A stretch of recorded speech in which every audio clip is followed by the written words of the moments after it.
ದೇಶಕ್ಕೆ ಯೋಧ, ನಾಡಿಗೆ ರೈತ, ಬಾಳಿಗೆ ಗುರು ಒಬ್ಬ ತಾನೆ.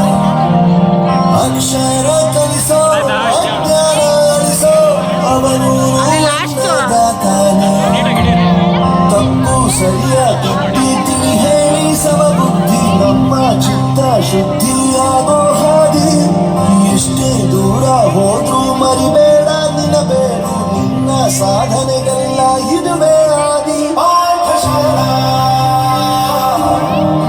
ಪಾಠಶಾಲಾ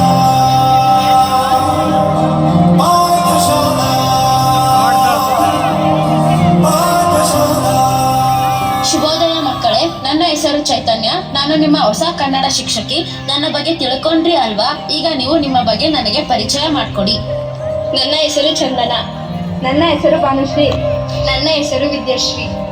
ಸರಿ ಮಕ್ಕಳೇ, ಈಗ ನೀವು ನಿಮ್ಮ ಜೀವನದಲ್ಲಿ ಏನಾಗಬೇಕು ಅಂತ ಅನ್ಕೊಂಡಿದ್ದೀರಾ ಅದನ್ನು ಹೇಳಿ. ಮೇಡಮ್, ನಾನು ಲಾಯರ್ ಆಗ್ಬೇಕಂತಿದ್ದೀನಿ, ಅದು ನನ್ನ ದೊಡ್ಡ ಕನಸು. ಮೇಡಮ್, ನನ್ನ ಗುರಿ ಏನೆಂದರೆ ನಾನು ಇಂಜಿನಿಯರ್ ಆಗಬೇಕು. ಮೇಡಮ್, ನನಗೆ ವಿದ್ಯೆ ಹೇಳ್ಕೊಡೋದು ಅಂದರೆ ತುಂಬ ಇಷ್ಟ, ಅದಕ್ಕೆ ನಾನು ಒಬ್ಬ ಒಳ್ಳೆ ಶಿಕ್ಷಕಿ ಆಗಬೇಕು ಅಂತ ಅಂದ್ಕೊಂಡಿದ್ದೀನಿ.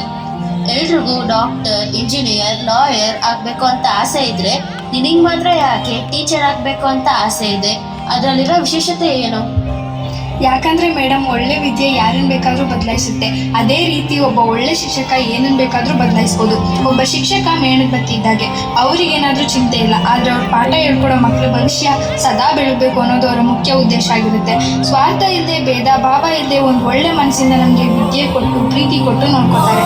ಅಂತ ನಿಸ್ವಾರ್ಥ ವ್ಯಕ್ತಿ ನಾನು ಆಗಬೇಕು ಅನ್ನೋದು ನನ್ನ ಆಸೆ ಮೇಡಮ್.